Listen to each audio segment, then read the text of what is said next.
అందరికీ నమస్కారం. నోట్లో వెన్నలా కరిగిపోయేలా ఎంతో సాఫ్ట్గా ఉండే రాగి ముద్ద ఇంకా నాటుకోడి పులుసు ఎలా చేయాలో చూసేద్దాం. కొత్తగా వంట చేసేవాళ్ళు కూడా 100% పర్ఫెక్ట్గా చేయగలిగేలా ఎన్నో టిప్స్తో ఈ వీడియో చేస్తున్నాను కాబట్టి వీడియో ఎక్కడ స్కిప్ చేయకుండా చూసేయండి.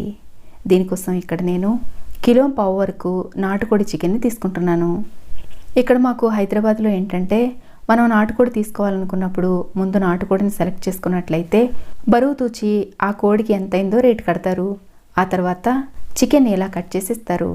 అయితే నేను లైవ్ కోడిని తీసుకున్నప్పుడు దాదాపు 1.5 కిలో వరకు బరువు ఉంది. క్లీన్ చేసేసరికి 1.5 కిలో వరకు చికెన్ వచ్చింది. సాధారణంగా నాటుకోడిని కాల్చి కట్ చేస్తారు కాబట్టి పొగవాసన లాంటిది లేకుండా ఉండడం కోసం ఉప్పు నిమ్మరసం లాంటిది వేసి కడుక్కోవాలి. ఇప్పుడు స్టవ్ మీద అడుగు మందంగా ఉండే కడాయి కానీ కుక్కర్ కానీ పెట్టుకుని కూరకి సరిపడినంత నూనె వేసుకోవాలి. ఇక్కడ నేను 150 ml వరకు వేసాను. నూనె కాగిన తర్వాత 2 మీడియం సైజు ఉల్లిపాయలని కట్ చేసిన ముక్కలు, కొద్దిగా కరివేపాకు వేసి 2 టేబుల్ స్పూన్ల వరకు పచ్చిమిర్చీలను కచ్చాపచ్చాగా దంచిన పేస్ట్ కూడా వేసుకోవాలి. ఇప్పుడు మంట మీడియం ఫ్లేమ్లో ఉంచి కలుపుతూ వేయించుకోవాలి.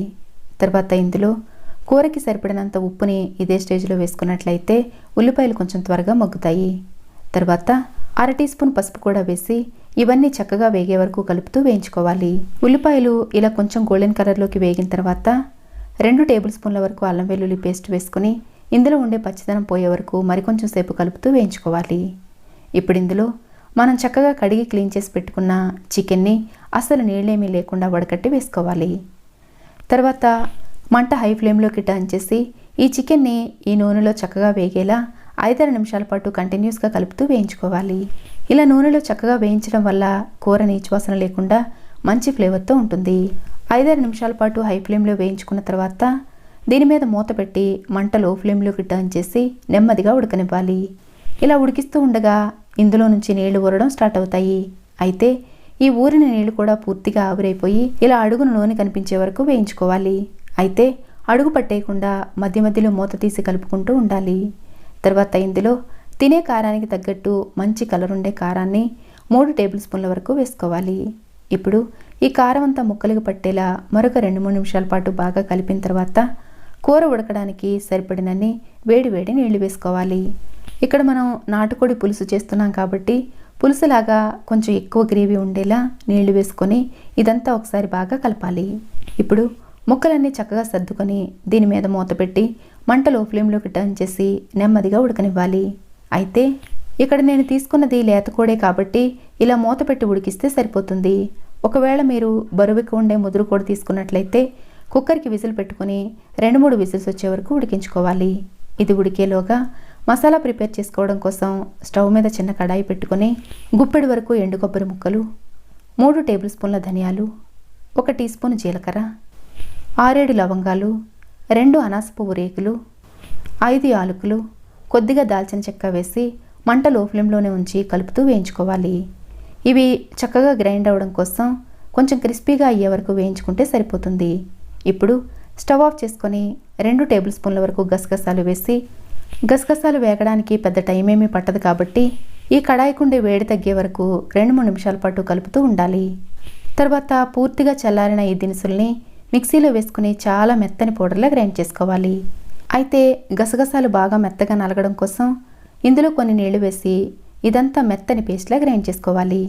కూరలో మనకి ఇంకా ఎక్కువ గ్రేవీ కావాలనుకున్నట్లయితే ఈ మసాలా పేస్ట్ కూడా కొంచెం ఎక్కువ క్వాంటిటీలో ప్రిపేర్ చేసుకోవాలి. ఇలా మసాలా రెడీ చేసుకున్న తర్వాత మన కూర ఎంతవరకు ఉడికిందో చూసుకోవాలి. కూర ఇలా 80% వరకు ఉడికిన తర్వాత ఇందులో మనం గ్రైండ్ చేసి పెట్టుకున్న మసాలా పేస్ట్ అంతా వేసి మిక్సీలో కొన్ని నీళ్లు వేసి ఈ నీళ్లు కూడా వేసుకోవాలి. ఇదే స్టేజ్లో మనకి కావాల్సిన గ్రేవీకి తగ్గట్టు నీళ్లు కూడా వేసుకోవాలి.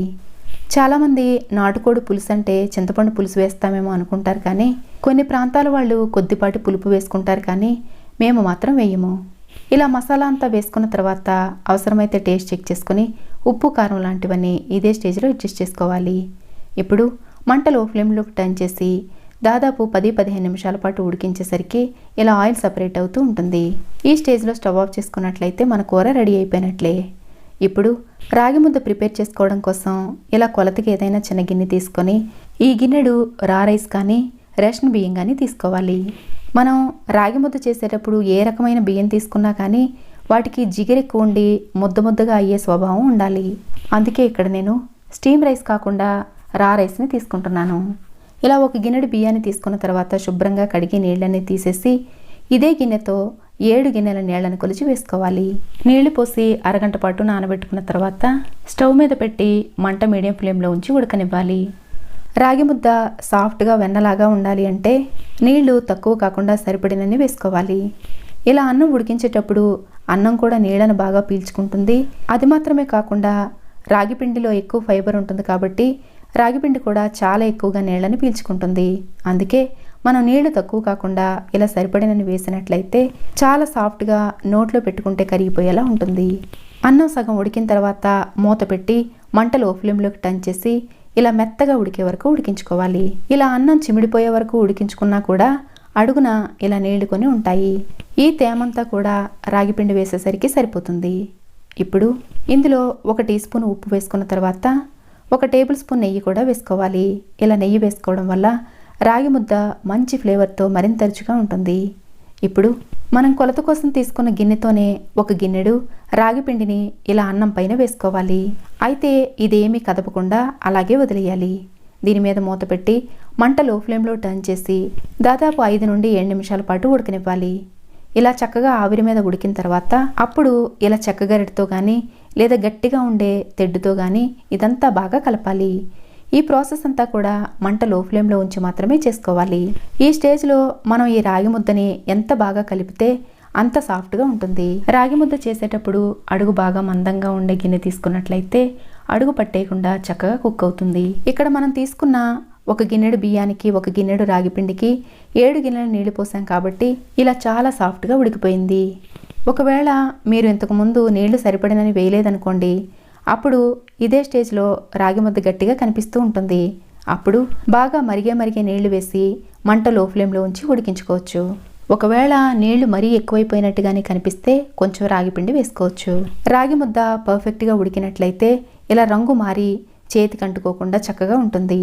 ఇలా బాగా కలిపిన తర్వాత ఇప్పుడు మూత పెట్టి మంట లో ఫ్లేమ్లో మాత్రమే ఉంచి మరొక 2-3 నిమిషాల పాటు నెమ్మదిగా మగ్గనివ్వాలి. ఇలా 2-3 నిమిషాల తర్వాత స్టవ్ ఆఫ్ చేసి వేడివేడిగా సర్వ్ చేసుకోవడమే. అయితే ఇలా సర్వ్ చేసేటప్పుడు ఏదైనా గిన్నె తీసుకొని నెయ్యి కానీ నూనె కానీ రాసి లేదా గిన్నెని నీళ్లతో తడిపైనా కానీ ఇలా ఉండ చేసుకొని మనం ప్రిపేర్ చేసుకున్న నాటుకోడి పులుసుతో కానీ పల్లి చట్నీతో కానీ సర్వ్ చేసుకుంటే చాలా చాలా రుచిగా ఉంటుంది. అయితే ఇక్కడ మనం రాయలసీమ స్టైల్లో రాగి ముద్దను చేసాం కాబట్టి అన్నం వండి అప్పుడు రాగి పిండి వేస్తాము. అదే కర్ణాటక స్టైల్లో చేసే రాగి ముద్దలో అయితే అసలు ఏమాత్రం బియ్యం లేకుండా అచ్చంగా రాగి పిండితోనే చేస్తారు. ఆ రెసిపీ కూడా మరోసారి చూపిస్తాను. నోట్లో వెన్నలా కరిగిపోయే ఈ రాగి ముద్ద, స్పైసీగా ఎంతో రుచిగా ఉండే ఈ నాటుకోడి పులుసు మీకు కూడా నచ్చినట్లయితే లైక్ చేయడం మర్చిపోకండి. Thanks for watching.